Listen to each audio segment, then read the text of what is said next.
ეს გვიანი შემოდგომა და საჭირო ხდება რომ სცენარის მივაწოდოთ სასუქი. გვიან შემოდგომით სადღაც ნოემბრის ბოლოდან დაწყებული დეკემბრის პირველი რიცხვებიდან სადღაც თებერვლის ბოლომდე თქვენ სცენარის უნდა მისცეთ ძირითადი კვება. ფოსფორ-კალიუმიანი სასუქის შეტანა სცენარის ფესვებში ეს არის სცენარის ძირითადი კვება. აი ეს არის ფოსფორ-კალიუმიანი სასუქი. აი ეს ამ ფერის არის, რომ იცოდეთ, ეს ცოტა მოწითალო მოყავისფრო არის. და როგორი უნდა იყოს მისი ფორმულა? ეს მისი ფორმულა დაახლოებით ასეთია. 8-16-16 ვთქვათ. 8 ამ დროს არის აზოტი, მცირე რაოდენობის აზოტი მაინც არის, მაგრამ აზოტს მცენარის ზამთარში არ მოიხმარს, მოიხმარს მარტო ფოსფორ-კალიუმს. ფორმულა შეიძლება იყოს 10-24-24 ან 8-26-26. ანუ ეს ციფრები ნიშნავს, პირველი ნიშნავს აზოტს, მეორე და მესამე ციფრი ნიშნავს უკვე ფოსფორს და კალიუმს. ეს ეძლევა ზამთარში. რატომ ეძლევა ზამთარში? იმიტომ რომ ზამთარში სანამ ვეგეტაცია დადგება, მანამდე ეს სასუქი ასწრებს დაშლას. მის დაშლას მეტი დრო უნდა, ეს არ არის აზოტიანი სასუქი, განსხვავებით აზოტიანი სასუქისგან მის დაშლას უნდა დიდი დრო და ამიტომ ზამთრის განმავლობის ცივ პერიოდში ის ნელ-ნელა თოვლის ნაწრეთისგან, წვიმისგან ნელ-ნელა დაიშლება ნიადაგის მიკროფლორის მეშვეობით.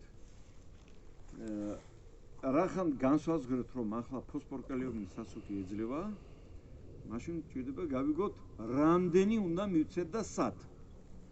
აი ამ ხელა მცენარეს, დაახლოებით ამ ხელა მცენარეს.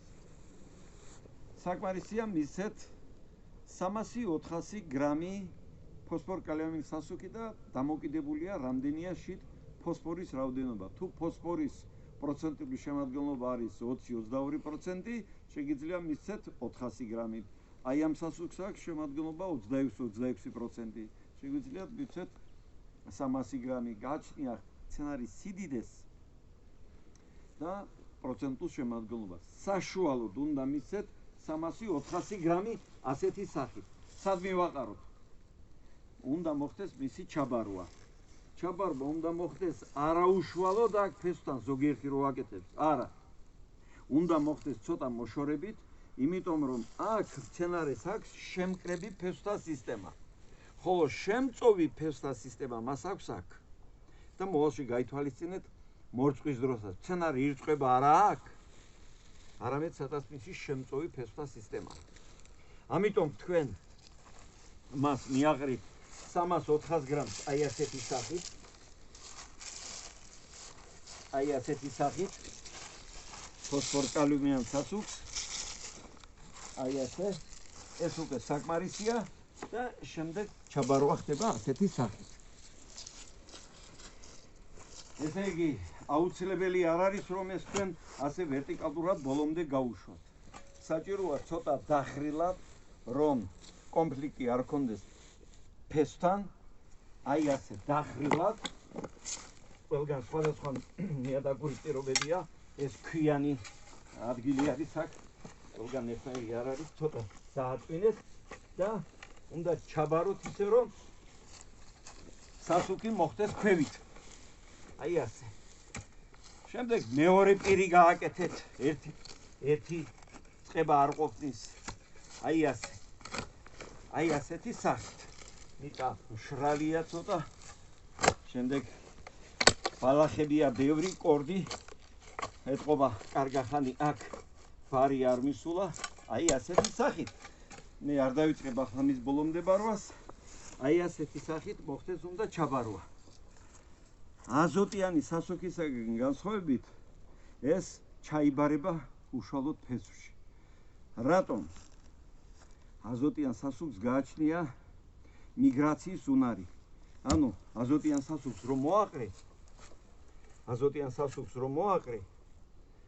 წვიმის შედეგად ის ქვედაფენებში ჩავა.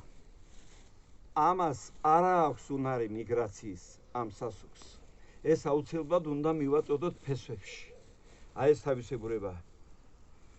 ფოსფორ-კალიუმიანი სასუქი საფუძველს უყრის, რომ გაზაფხულიდან, ვეგეტაციის დადგომიდან მცენარის ფესვთა სისტემა გაძლიერდეს და ასევე ხელს უწყობს გენერაციული ორგანოების, ყვავილების და შემდგომში ნაყოფის გაუმჯობესებას.